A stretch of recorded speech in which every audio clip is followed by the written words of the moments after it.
한 해를 마감하고 새로운 한 해를 시작하는 이 자리에 우리가 함께 있다는 것이 너무나 귀하고 소중한 줄 압니다. 사실 이런 자리에는 사랑하는 마음이 없으면 같이 있을 수 없거든요. 하나님을 사랑하는 마음들, 우리가 또 서로 사랑하는 마음이 있기 때문에 이 자리에 함께 있는 줄 압니다. 옆에 있는 분하고 한번 좀 인사 좀 나눌까요? 사랑합니다. 네, 사랑합니다. 사람은 말을 하고 말을 듣고 사는 조지죠. 짐승은 하루 종일 울부짖지 않아도 살 수 있어요. 그러나 사람은 말을 하고 말을 듣고 살아야 합니다. 그런데 사람이 말을 먼저 배웁니까? 듣는 것을 먼저 배웁니까? 하는 걸 먼저 배우나요? 듣는 걸 먼저 배우나요? 듣는 것부터 먼저 배우죠. 그죠? 먼저 듣고 그 다음에 말을 하죠. 하나님이 왜 그렇게 하셨을까요? 말하는 것도 중요하지만 듣는 게 더 중요하기 때문에 어떻게 듣느냐, 무엇을 듣느냐가 우리 인생을 결정할 수 있습니다. 지혜로운 자의 말을 들으면 지혜로울 수 있고요. 인생이 형통할 수 있고요. 평탄할 수 있고요. 복을 누리며 살아갈 수 있습니다. 여호수아라고 하는 사람은 참 위대한 사람이고 많은 것을 경험한 사람입니다. 그는 태어날 때 애굽에서 노예로 태어났어요. 태어나 보니까 노예였어요. 노예로 살다가 하나님이 모세라고 하는 사람을 보내서 그들을 출애굽시켰고 홍해를 건넜고 또 광야에서 수많은 하나님의 기적을 경험했고 모세가 죽고 나서 갑자기 이스라엘의 지도자가 됩니다. 한두 사람이 아니라 사실 몇십 명, 100명, 200명, 1000명, 10,000명 지도자 되는 게 힘들잖아요. 그런데 200만이 넘는 사람들의 지도자가 되어서 가나안 땅을 정복하는 엄청난 일을 감당합니다. 그리고 나서 그가 죽을 때에 수많은 사람들 앞에 유언을 하거든요.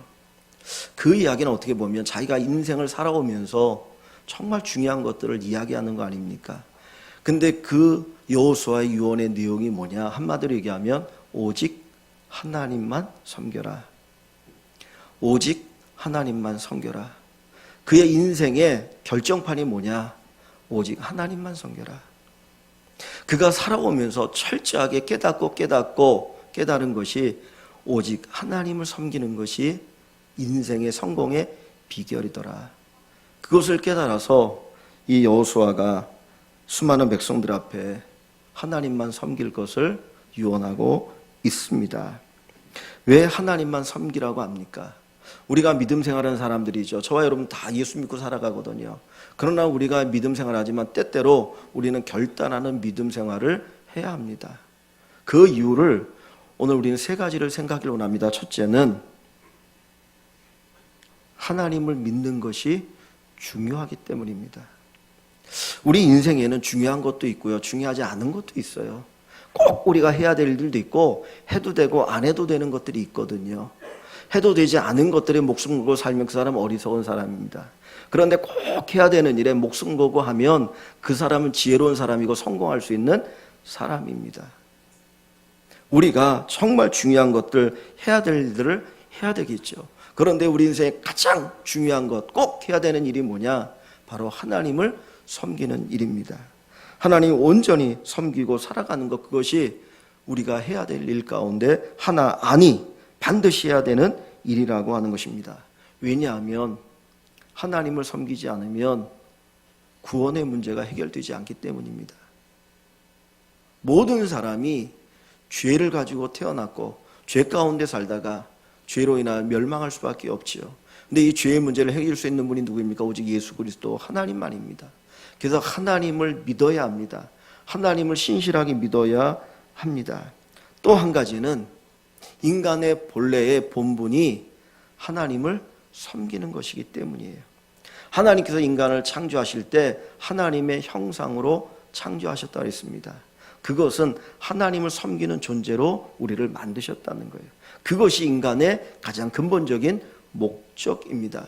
그래서 저와 여러분 모두가 하나님을 섬기는 것을 가장 중요하게 생각해야 되고 하나님을 섬기며 살아가야 합니다. 우리가 배우는 소요리 문답에 보면 제1번에 이런 질문이 있어요. 사람의 제일 되는 목적이 뭐냐?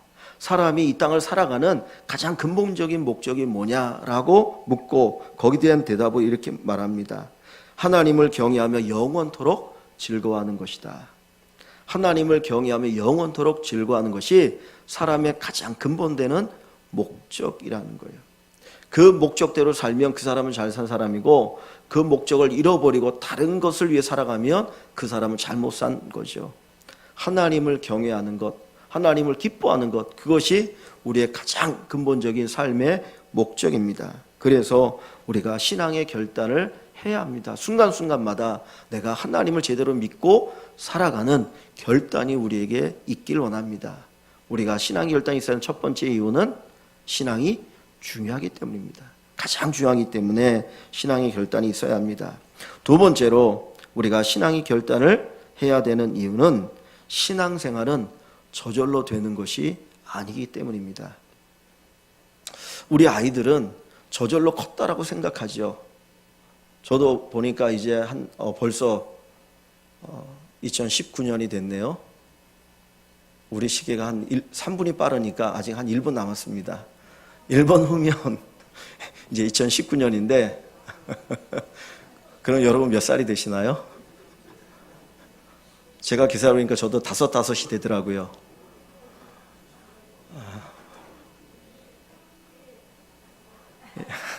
땡 했어?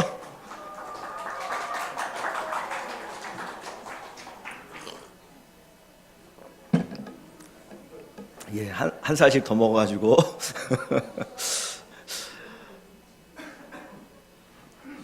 까먹었네.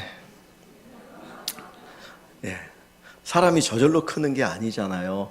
우리 아이들은 저절로 컸다고 생각하지만 저절로 큰 게 아니라 부모님의 사랑과 양육과 공급과 헌신이 있었기 때문에 이만큼 큰 거거든요. 또 사람이 커가는 거는 내가 배워야 되고 훈련해야 되고 또 연습해야 되고 모든 과정들이 있는 가운데 우리가 성장하는 겁니다. 성장이라고 하는 것은 그냥 되어지는 것이 아니라 거기에 어떤 대가가 지불되어야 한다는 거예요.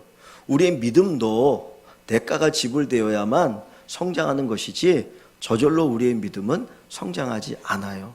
그래서 하나님께서 우리의 믿음이 성장하고 성숙하기를 원하여서 우리로 하여금 끊임없이 결단하기를 원하는 겁니다. 사실 결단이라고 하는 것은 한 해가 시작되어질 때만 내가 올 한 해는 하나님을 제대로 섬겨봐야지 그런 결단을 하는 것이 아니라 한 달이 시작될 때 또는 한 주가 시작되어질 때 하루가 시작되어질 때 매 순간순간마다 우리는 결단해야 합니다. 정말 내가 하나님 앞에 바르게 살아가고 있고 내가 하나님만 제대로 섬기고 있는가 이 부분에 대한 결단과 확인이 우리에게 필요합니다. 그래야 할 때 우리의 믿음이 자랄 수가 있다는 거예요. 믿음 생활이 사실 쉽지가 않더라고요. 예수님께서도 하나님의 뜻에 순종하기 이 땅에 오셨지만 그냥 순종이 그대로 이루어지지 않거든요. 예수님이 하나님 뜻에 순종하려고 할 때 사단은 예수님을 시험하지 않습니까? 야, 네가 떡을 만들어 봐라. 네가 띄어내려 봐라. 네가 내게 한번 절해봐라. 그리고 시험하면서 하나님 뜻에 순종하지 못하도록 만들었습니다. 오늘 우리가 사는 이 세상도 마찬가지입니다. 우리가 믿음 생활 제대로 하려고 할 때 방해하는 것들이 수없이 많아요. 그것을 이기기 위해서는 우리가 결단해야 됩니다. 내가 제대로 믿음 생활 해보겠다고 하나님을 기쁘게 해보겠다고 결단할 때에 우리가 제대로 믿음 생활을 할 수가 있게 되는 것입니다. 욥이라고 하는 사람은 이런 고백을 합니다. 하나님께서 나를 달려라 하신 후에 내가 순금같이 나으리라. 순금 같고 정결한 그 믿음은 그냥 이루어지는 것이 아니라 연단을 받아야 가능하다는 거예요. 우리가 금을 아는데 금의 순도를 높이기 위해서 애를 쓰잖아요. 90%의 금을 만드는 그게 들어가는 비용하고 90%의 금을 99%의 금으로 만드는 비용하고 동일하다고 그래요. 90%의 금을 만드는 데 들어가는 그 비용, 90%의 비용이 90%짜리를 99%로 만드는 데 들어가는 비용과 동일하답니다. 우리가 생각할 때는 9% 조금 더 늘어가는 건데 근데 아니라는 거예요. 또 99%의 금을 99.9%로 만드는 데 들어가는 그 비용이 90%의 금을 99%의 금으로 만드는 비용과 같다는 거예요. 그러니까 신앙의 수준이 점점 높아져 가려고 하면 그만큼의 대가가 필요합니다. 우리 교회 안에도 운동하는 친구들이 몇 있어서 하나님이 복 주시기를 원하는데, 운동선수들은 그 실력에 의해서 연봉 차이가 엄청나잖아요. 어떤 친구는 2천만 원, 3천 원 받고 있는데 어떤 친구는 10년씩 받는 경우가 있거든요. 근데 이렇게 보면은 실력 차가 거기서 거기 같아 보여요. 그렇게 큰 차이도 아닌 것 같은데, 근데 그 작은 차이가 어마한 결과를 가져오더라는 거예요. 하나님께서 우리의 믿음이 더욱더 깊어지고 성숙해지기를 원하셔요. 믿음은 그냥 되는 게 아닙니다. 신앙생활은 그냥 되는 게 아닙니다. 우리가 애를 쓰고 수고하고 그리고 헌신하고 결단할 때 우리의 믿음이 자라게 되어집니다. 여러분, 2018년도를 시작할 때 여러분의 믿음과 지금 이 시간에 여러분의 믿음을 한번 비교해 보시면 좋겠습니다. 아니, 그 이전에 여러분의 믿음과 지금 여러분의 믿음의 상태를 한번 비교해 보십시오. 여러분의 믿음이 얼마나 성숙하고 성장했습니까? 내가 하나님 앞에서 결단하고 정말 믿음대로 살기를 소망하고 그렇게 살아가지 않으면 우리의 믿음은 자라지 않아요. 어떤 분은 믿음이 자란 분이 있는가 하면 어떤 분은 오히려 믿음이 퇴보하신 분들이 있어요. 전에는 안 그랬는데, 전에는 저분이 저렇게 믿음 생활 안 했는데, 그냥 어떻게 보면 딱 형식만 남아있는 것 같은 그런 모습도 때로는 보일 때가 있고, 또 어떤 분은 정말 믿음이 성숙해서 더 깊은 믿음을 가지고 있는 분들도 있고, 믿음이 중요하다면 그 믿음이 자라기를 소망해야 됩니다. 여러분들이 여러분의 자녀가 너무나 소중하잖아요. 그러니까 그 아이가 안 자라면 여러분 어떤 마음을 갖습니까? 안타깝잖아요. 어떻게든 이 아이가 제대로 커야 되는데, 다른 아이들만큼 키가 자라고 몸무게가 자라고 지혜가 자라고 지식이 자라야 되는데, 그러니까 어떻게든 자라게 하기 위해서 병원에 데려가고 한약도 먹이고 그러지 않습니까? 우리의 믿음도 자라야 합니다. 왜? 믿음이 너무나 중요하니까 그 믿음이 자라야 합니다. 그래서 2019년도에 여러분의 믿음이 한 뼘 더 자랐으면 좋겠습니다. 그래서 2020년을 맞이하는 송구영신 예배를 드릴 때는 2018년도보다 한 뼘 더 자란 그 믿음을 가지고 하나님 앞에 예배를 드리고 하나님 앞에 감사하면서, 주님, 내게 이런 귀한 믿음을 주시고 믿음이 자라게 해주시니 감사합니다, 이 고백을 꼭 드릴 수 있기를 주님의 이름으로 간절히 축원합니다. 세 번째로, 신앙의 결단을 해야 되는 이유는 그 신앙이 우리에게 유익을 주기 때문입니다. 여호수아가 처음 지도자가 되었을 때 그는 말할 수 없는 두려움이 있었습니다. 아니, 내가 어떻게 이 백성들을 이끌고 저 가나안 땅을 정복할 수 있을까? 모세라고 하는 지도자는 대단한 지도자인데 나는 그 모세에 비하면 나는 너무나 초라하고 부족한데 내가 어떻게 이 일을 할 수 있을까? 근데 하나님께서 여호수아에게 하시는 말씀이, 여호수아야, 너는 나만 바라보면 내가 네 삶을 형통하게 해줄게. 너 나만 바라봐라. 내가 너와 함께 할 것이다 라고 말씀하셔요. 그래서 여호수아가 그 하나님의 약속을 붙들고 주님과 함께하고 주님 바라보고 나아갑니다. 그랬더니 하나님이 그와 함께 하시고 그의 역사하셔서 정말 수년 동안에 그 가나안 땅을 다 정복하고 각 지파에게 땅을 나눠주게 되었어요. 그리고 나서 이제 죽음 앞에서 이 여호수아가 이 이야기를 하는 겁니다. 오직 하나님만 섬겨라. 오직 하나님만 섬겨라. 내가 살아보니까 하나님이 도우시더라. 하나님이 도우시더라. 하나님이 도우시더라. 무기가 이기는 것이 아니고 하나님이 도와주셔야 이기더라. 여호수아가 가나안 땅을 정복할 때 여리고라고 하는 큰 성이 있었습니다. 아마 그 가나안 땅에서 최고로 든든한 성이 여리고 성이에요. 그런데 그 여리고 성이 그들의 무기에 의해서 무너진 것이 아니라 하나님의 말씀에 순종하며 그 성을 돌 때에 한순간 와르르 무너져 버렸어요. 그랬더니 이스라엘 백성들이 자만심이 생겼습니다. 야, 이거 봐라, 우리 힘이 대단하구나. 그런데 여리고와 비교할 수 없는 작은 아이라고 하는 성과 전쟁할 때 그만 패배하고 말았습니다. 왜 그래요? 하나님에 대한 온전한 믿음이 없었기 때문이에요. 거기에 죄 지은 아간이 있기도 했지만 그들이 하나님을 의지하지 않고 우리의 힘으로 이길 수 있으니까 3,000명만 올라가면 돼, 자기의 힘을 과신할 때 그들은 결국은 실패했습니다. 우리로 하여금 이 한 해를 살아가게 하고 복을 누리게 하는 비결은 하나님이셔요.